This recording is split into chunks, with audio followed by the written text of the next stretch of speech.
So, yeah, what's up? Another day, another vlog na naman po. Ating i-unbox ang ating dumating na Shopee. Yan. Itong ano na to ay para sa mga nagkamahilig magtanim. Yan, mga plantito, plantita.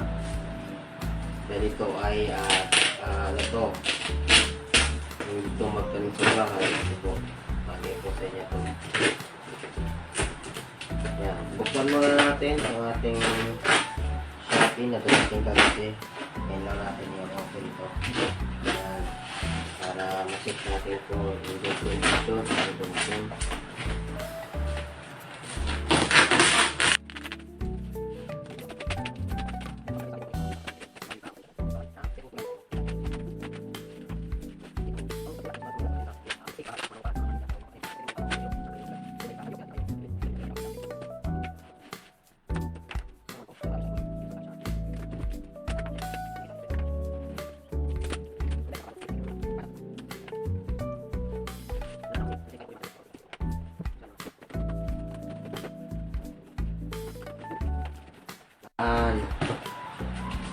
Well, ito na yung pinaka pagtatanim na natin, yung hydroponic. Ito yung pagtatanim na may naka ano siya, wala sa lupa, nasa ano siya, nasa tubig, nakapatol. Bali, ito yung mismo system ng hydroponic na binili natin, itong styro. Bali, 9 holes siya, siyam yung pwede nyong maitanim.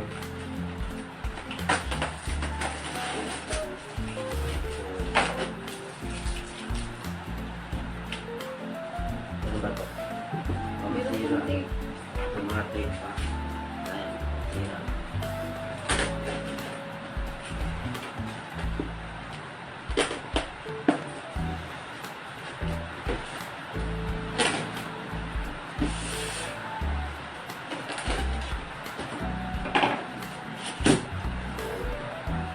Main holes. Then ito yung laman. Ito. Ano.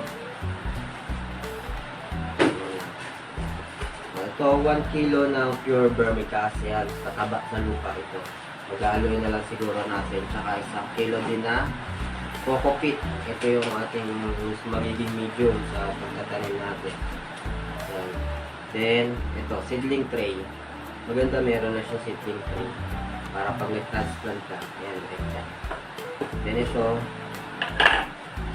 ito yung mga buto na itatanim natin. Check natin kung ano lang. Maraming piraso ito eh, kaya hindi lang siya kung itatanim mo dito. Bali, ayan, green lettuce. Meron tayong upland kangkong. Ayan, mustasa. Tsaka pechay. Yan. Ito yung laman. Then, may mga instruction siguro to. Kung nakabalot na to. Ayan. Meron siya mga instruction na. Nandito lahat ng instruction.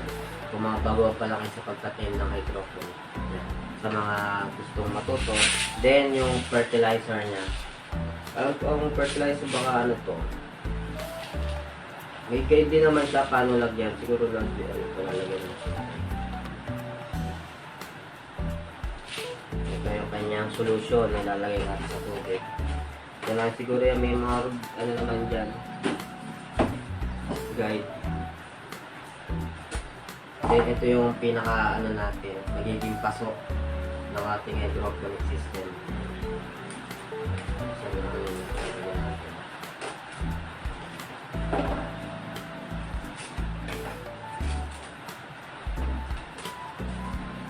styrofoam din siya, tapos meron siyang gatla para dyan lumusot yung tubig niya. Bali magiging forma niya, ayan, ganito siya. Ito pinaka base mo, yung styrofoam, dito ka maglalagay ng tubig tsaka ng solution. Tatakban mo lang ng ganyan. Na-cover ano na yan, ayan. Na-cover nyo. Siyempre may ano yan, lalagay nyo yung solution niya, pati nung magiging nutrients ng ano natin, ng halaman. Yan. Bari yun yung maging forma. Pagka ito, siyempre pagka-transfer mo dito sa ilalim, lalagyan nyo na itong Coco Pit. Yan. Yun yung magiging forma niya. Siguro magpapakita ako ng picture pagka ano, yung mga ganito na may buhay na. Pero ganito lang siya, yan.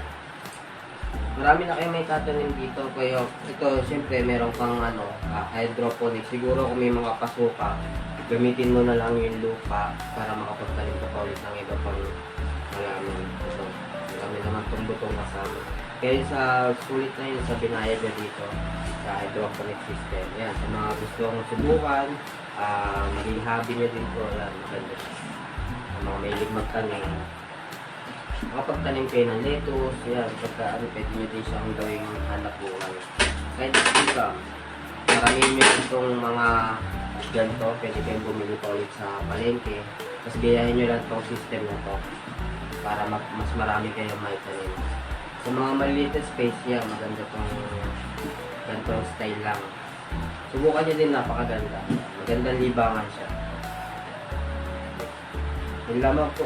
Maraming salamat sa panonood. Kaya kung gusto nyo din ng ganito na system, yan ng hydroponics, gusto nyo subukan, dyan lang po sa comment section yung link or dyan sa yellow basket.